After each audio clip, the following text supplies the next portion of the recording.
Welcome back to the channel. We're switching it up today. As you can see, I am not on the computer for once. A lot of people have been asking me for a bit of a tour of the car collection, but instead of just sharing cars and saying, look at me, I thought I'd share each car, but share a lesson or share a story behind the business or the investments. I just want to bring value to you at the same time. So we're gonna have a look at some cars, talk some stories, and share some lessons. So the first car I bought was this R8. It's a 2014 V10 S-tronic. It's got the same transmission as a Lamborghini, carbon edition. To me, this was like the first car I actually allowed myself to buy. I wrestled with this for weeks, actually months. I had the money to buy it. And I think the big lesson I learned buying this car was actually first, what it did to my identity, because I kind of honestly felt bad buying it in a way. Like, who am I to drive a car like this? And the second lesson was I was delaying gratification for so long, always telling myself that, like, when I make a little more money, or if I can just invest a little more money, then I'll buy a car. And that just kept getting delayed. I kept getting older. And at some point I just realized, I'm like, dude, you could literally die tomorrow. And that's when I created my 50-50 rule. Is 50% of the money I make, I spend it like I'm going to die tomorrow. And the other 50%, I want to invest it like I'm going to live for another 100 years. And it gave me some balance between enjoying the now and, of course, investing for the future, building a portfolio that can cover your expenses. So yeah, this is the first car I bought and probably one of my favorite. Sweet, so that was the R8. Next car I bought was the Porsche. This is a 1989 Carrera. I'll show you the engine in a sec because it has a little secret that I will reveal. But I bought this while I was in Miami. Was never a Porsche guy. I thought Porsches were actually pretty lame. And then I brought my dad down to LA. We rented a new 911, went driving through the canyons, ended up in Beverly Hills, and went to this classic Porsche kind of museum, fell in love with the classic Porsches, committed myself to buying one. A few months after that, I was in Miami at a mastermind around a bunch of freaking very business savvy investors. You know, they were writing $1 million checks like it was nothing. And I saw this car pop up on the east coast of Canada. And I don't know, just the energy of the room, the energy of the mastermind, the people I was around. And I was like, you know what? I'm just going to go with my gut. I'm going to buy it sight unseen, had it shipped to me.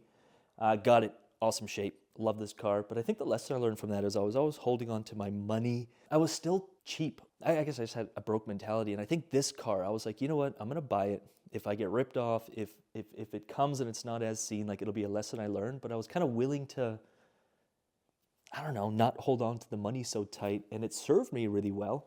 It just kind of got me in the habit of writing bigger checks and going with my gut without holding on too tight with the money. What I will show you is under the hood.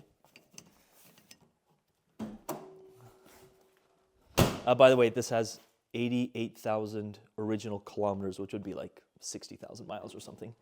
But it is supercharged, so it has a Paxton supercharger, as you can see. And just super clean.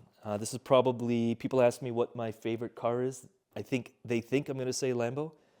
And if it's the favorite car to drive, it would be this one. It's the slowest. It's air-cooled. It stinks. But it's so much fun to drive because you can actually push the car versus the Lambo. You are breaking every law when you're having fun with it. This thing, you can have a lot of fun with it and still kind of keep it somewhat safe.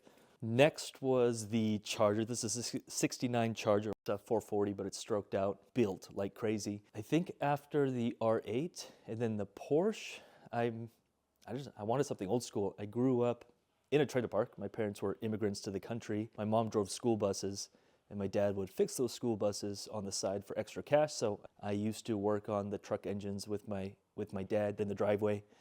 We'd fix engines, rebuild heads or whatever. So I wanted something old school.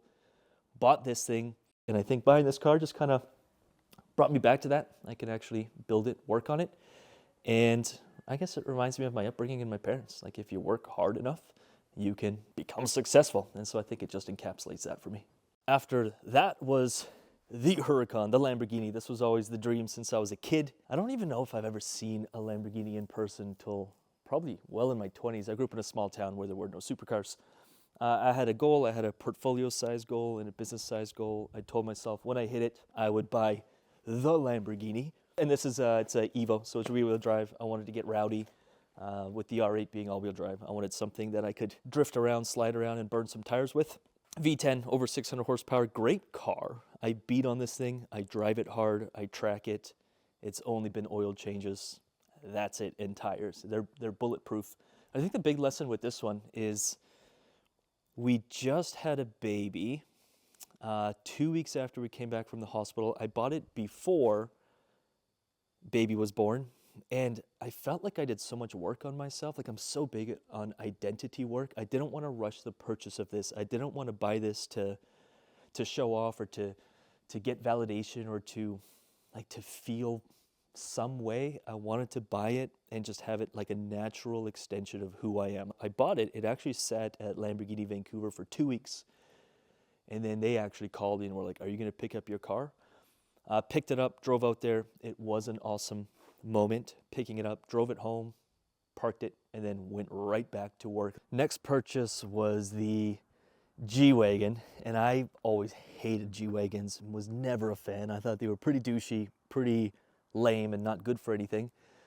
When we did have our kid, wife was like, hey, we needed an SUV, and I was like, no way. 2-seater sports cars or muscle cars only, but kind of made sense. We needed an SUV, so I started hunting for an SUV. Didn't really like any SUVs I saw because it was a compromise between performance. Like, how can you drive an SUV and buy a performance SUV? So I kind of started looking at the G-Wagons, and then I started looking at the old ones. So the old ones from the 80s, 90s, you could get diesels. She wasn't too happy with cloth seats, so this was a compromise. This is an older one. This is an '06. It was imported from Japan. Had 60,000 kilometers, super clean. So that's like 40,000 miles or something. 2-inch lift, 33s, just a little bit bigger than 33s. Overlanded it out. Basically kind of like a little military spec urban assault vehicle. So it was kind of a compromise. And I actually fell in love with it. Have taken it off-roading a few times. There was big built Jeeps, big trucks, and this thing just got through anything you threw at it. I got the roof rack and the lights. And that's the G-Wagon family vehicle. And most recently is the 67 Mustang Fastback. Always wanted one of these. I wanted the Charger and the Mustang for the Steve McQueen, movie. What's really cool is it actually was bought in Penticton in 1967. The owner had it in Kelowna, Penticton, Okanagan area, and then it got sold to a dude in Vancouver and then sold to me, so it's all original.